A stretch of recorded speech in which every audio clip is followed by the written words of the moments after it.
મિત્રો, આ વિડીયો ફક્ત સ્ત્રીઓ માટે જ બનાવવામાં આવ્યો છે. સ્ત્રીઓ માટે આ વિડીયો ભાગ બીજો છે. જો આપ આગળના પેલો ભાગ જોયો ન હોય તો આ વિડીયો નિહાળ્યા પછી તે પણ જરૂરથી નિહાળજો, કારણ કે આવા વિડીયો તમને બીજા કોઈ પણ ચેનલ પર જોવા મળે નહીં. આ વિડીયો દરેક સ્ત્રીઓ માટે ખૂબ જ ઉપયોગી સાબિત છે અને થઈ પણ શકશે. જો તમે કોઈ પુરુષ આ વિડીયો નિહાળી રહ્યા હોય તો પણ ચિંતાની કોઈ વાત નથી. તમે આ વિડીયોને તમારા ઘરમાં રહેલી બહેન, દીકરીઓ, માતાને મોકલીને શકો છો. આ વિડીયોમાં અમે શાસ્ત્રમાં આપેલી ઉપયોગી માહિતીથી લઈને આપણા પૂર્વજો સ્ત્રીઓ માટે જે ખૂબ જ ઉપયોગી અને જીવનની જરૂરિયાત માહિતી આપી ગયા તે અમે ઉલ્લેખ કરી રહ્યા છીએ, જેથી દરેક સ્ત્રીઓ, દરેક મહિલાઓ આ વિડીયો અંત સુધી જરૂરથી નિહાળજો. વિડીયોની શરૂઆત કરીએ તેના પહેલા ખાસ વિડીયોને લાઈક કરી અને એકવાર કમેન્ટ બોક્સમાં જય માતાજી જરૂર લખી નાખજો, જેથી માતાજીની કૃપા આપ સૌ પરિવાર પર હંમેશા બની રહે. હિન્દુ ધર્મમાં આ સ્ત્રીને લક્ષ્મીનું સ્વરૂપ માનવામાં આવે છે. નંબર 1, હિન્દુ શાસ્ત્રમાં ધર્મમાં સ્ત્રીને લક્ષ્મીનું સ્વરૂપ માનવામાં આવે છે. વાસ્તુશાસ્ત્ર એવા કાર્યને ઉલ્લેખ કરવામાં આવ્યો છે કે જે દરેક મહિલાએ રાત્રે સૂતા પહેલા કરવા જોઈએ. તેનાથી ઘરમાં સુખ સમૃદ્ધિ આવે છે. મહિલાઓએ સૂતા પહેલા હાથ પગ ધોઈને થોડા સમય માટે પોતાના પ્રિય દેવતાનું ધ્યાન કરવું જોઈએ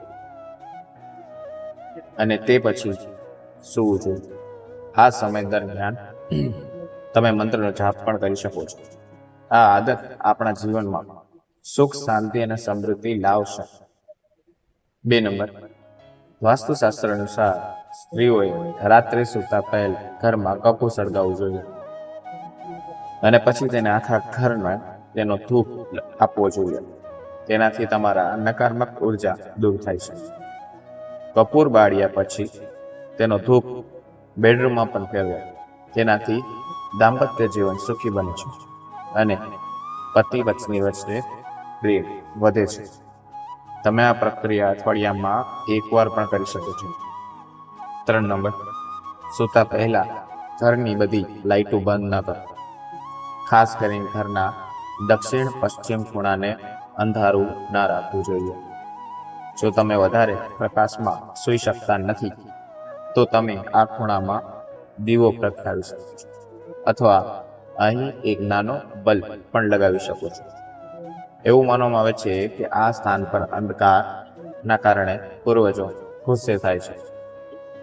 4 નંબર, મહિલાઓએ સૂતા પહેલા પૂજા કરવાનું ભૂલવું ન જોઈએ.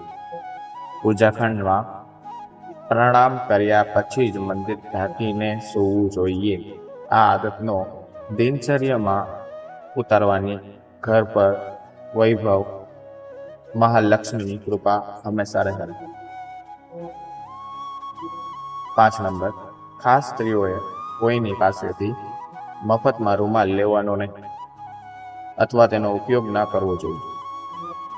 મફતમાં લીધેલો રૂમાલનો ઉપયોગ ઝઘડાનું કારણ બની શકે છે.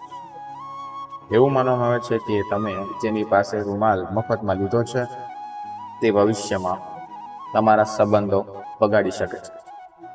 મફતમાં આપવામાં આવતા રૂમાલનો ઉપયોગ કરવાથી પરિવારના સભ્યો વચ્ચે મતભેદ વધે છે.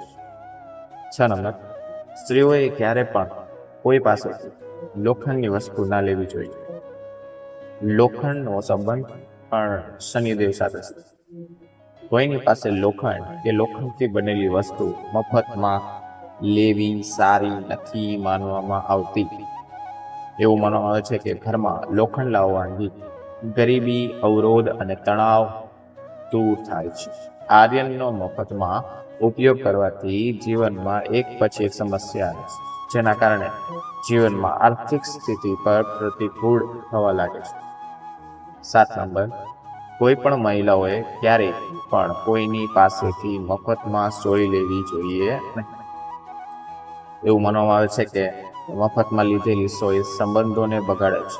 મફતમાં લીધેલી સોયનો ઉપયોગ વૈવાહિક જીવન અને પ્રેમ સંબંધ પણ ખરાબ અસર કરે છે. મફત સોય પણ આર્થિક નુકસાન કરે છે. તેથી જો તમને જરૂર હોય તો તમારી સોય જાતે ખરીદવી અને તેનો ઉપયોગ જાતે જ કરવો. વાસ્તુશાસ્ત્ર અનુસાર મફતમાં આપવામાં આવતી સોય જીવનને નકારાત્મકતા લાવે છે. 8 નંબર, વાસ્તુશાસ્ત્ર અનુસાર ક્યારે પણ કોઈ સ્ત્રીઓએ કોઈ પાસેથી મફતમાં તેલ ન લેવું જોઈએ.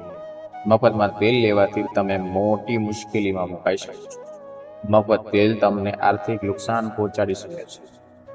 મફતમાં તેલ લેવાથી તમારી આર્થિક સ્થિતિ પર નકારાત્મક અસર પડે છે. તેલનો સીધો સંબંધ શનિદેવ સાથે છે. એવું માનવામાં આવે છે કે તેલનો મફતમાં ઉપયોગ કરવાથી જીવનમાં હંમેશા માટે ગરીબી આવે છે. 9 નંબર, કોઈ પણ સ્ત્રીએ ક્યારે પણ ભોજનને ફ્રીજમાં રાખીને પછીના દિવસે અથવા તો સવારનું ભોજન સાંજે ક્યારે પણ ખાવું ના જોઈએ. આવું ભોજન ખાવાથી શરીરમાં 80% કેન્સરનું જોખમ રહે છે. જેથી શાસ્ત્રમાં કહેવામાં આવ્યું છે કે હંમેશા ગરમ ભોજન ખાવું જોઈએ, જેથી આવતા સમયમાં તમે નિરોગી રહો અને તમારા ફેમિલી મેમ્બર પણ. 10 નંબર જોઈએ, દરેક સ્ત્રીઓએ ગાયને રોટલી જરૂરથી નાખવી જોઈએ. તમે ગાય માટે અલગથી રોટલી બનાવી શકો છો.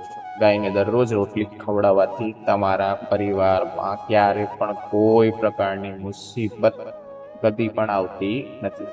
કહેવાય છે કે ગાય માતામાં 32 કરોડ દેવતાનો વાસ હોય છે. જેથી જો તમે ગાય માતાને રોટલી ખવડાવો છો તો તમે 32 કરોડ દેવતાઓના આશીર્વાદ મેળવો છો. જેથી હંમેશા ગાય માતાને એક રોટલી અલગથી બનાવીને રાખો. તમારી અનુકૂળતા પ્રમાણે તમે એકથી પણ વધારે રોટલી તેના માટે બનાવી શકો.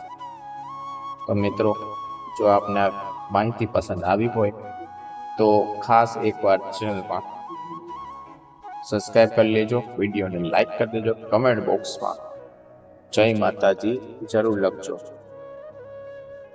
અને વિડીયો તમને પસંદ આવ્યો હોય તો વિડીયોને તમારા બહેન યા માને શેર પણ કરી શકો છો કે આવી ભૂલ જાણતા અજાણતે ભૂલ ના કરે.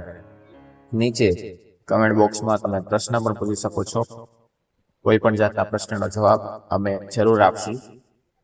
અને પ્રાઇવેટ લગતા કોઈ પ્રશ્ન હોય તો પણ અમારી લાસ્ટમાં જીમેલ છે તેમાં આપેલી છે, તમે એમાં મેસેજ કરી શકો છો. હવે મળીશું નવા વિડીયો નવા ટોપિક સાથે. ત્યાં સુધી રાધે રાધે અને કમેન્ટ બોક્સમાં જય માતાજી લખવાનું ભૂલશો. આભાર, થેન્ક યુ, આવજો.